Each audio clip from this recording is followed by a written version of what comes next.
Hello students, in this video let us discuss about the next important short answer question of chapter 5 laws of motion, that is state the laws of rolling friction. The first point is rolling friction is directly proportional to the normal reaction, that is Fr proportional to N. Rolling friction is inversely proportional to the radius of rolling wheel, that is Fr proportional to 1 by R. R is the radius of the rolling wheel.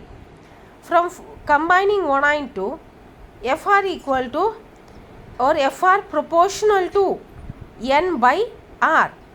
Directly proportional we write in numerator, inversely proportional we will write in denominator, so N by R. Now proportionality constant is mu R. Fr equal to mu R N by R, where mu R we call it as coefficient of rolling friction. So rolling friction increase with increase in area of contact. So three laws are there.